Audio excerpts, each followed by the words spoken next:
Hello, my name is Spencer Walker. I'm a project geologist here at HRP, and today we're going to talk about our geofield card. A lot of us use this in the field when we're classifying soils. That's a very helpful tool. In this video, we're going to explain what's on this card, but in our upcoming video, we're actually going to use it in the field. Let's get started.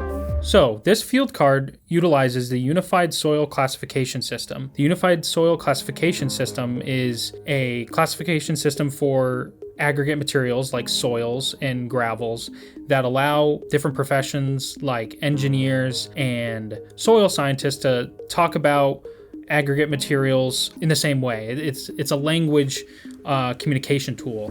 And within the Unified Soil Classification System, we talk about different sized grain materials. Grain materials are those aggregate materials that make up sands like you see at the beach. So the first step in determining grain size is to typically put your soil sample in a sieve or a set of sieves that are stacked on top of each other. These sieves are like buckets that have slotted screens at the bottom for our aggregate materials to fall through. Each screen size allows finer grained material to fall through. However, in the field, we don't really have sieves, so this field card also gives us the measurements of different sized grains in millimeters and inches. The top on down, the largest grain material to the smallest, we have boulders and cobbles, which are greater than 2.9 inches in diameter. But that's typically not what you're going to find in soil. Those are just straight rocks, right? But then our next size down is gravel materials. Gravels and sands are more coarse-like materials, and then silts and clays are fine grain material. It can get a little bit confusing because gravels and sands themselves have coarse and fine classifications as well, but just remember coarse means large, fine means small. Silts and clays are finer grain material, are a little harder to determine without a sieve. They're very small, they're within this 0.003 inch diameter range, and they have a lot of the same textures. So without a sieve, it's really hard to determine what the difference between silts and clays are in the field.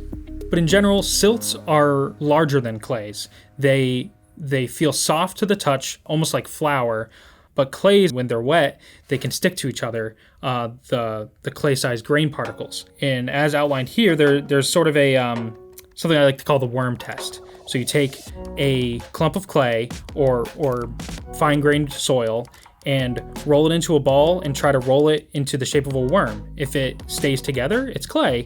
If it starts to break apart, that's silt. And the property that keeps it together, it's plasticity. Not everything in the field is strictly gravel, soil, silt, and clay. There can be mixtures of the two, and the front of our field card helps us identify that.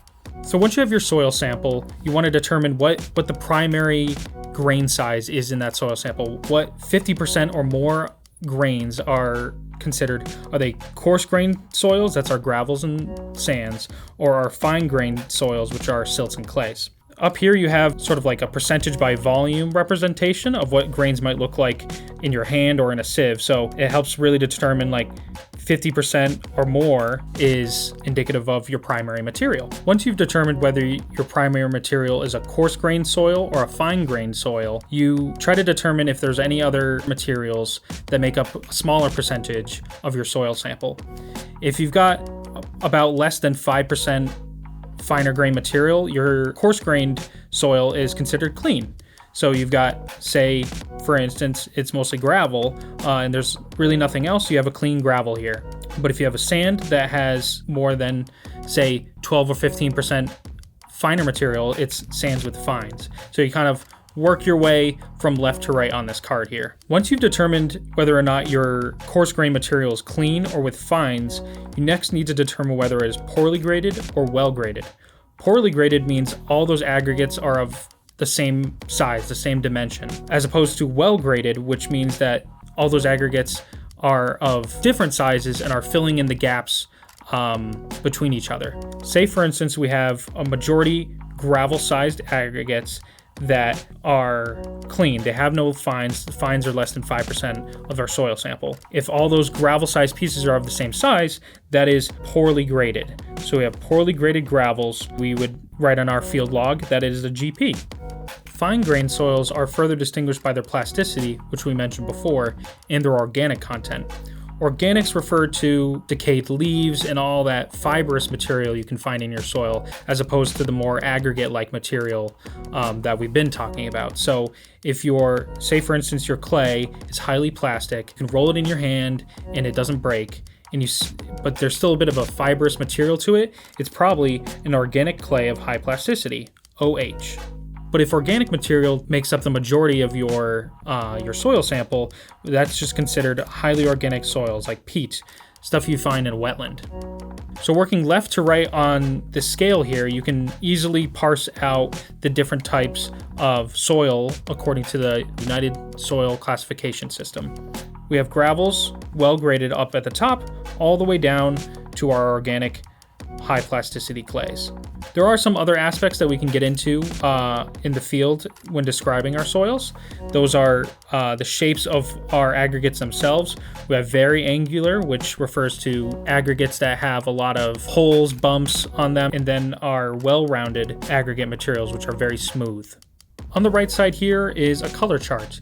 These colors are specific to the Munsell color system, which utilizes a color's hue, chroma, and value, and it helps us distinguish different colors within our soils. So that's a basic overview of our GeoField card that we use to distinguish grain sizes in soils in the field. Be sure to subscribe to see our upcoming video on us using this card in the field. Thanks for watching, everybody. Be sure to like and see you next time.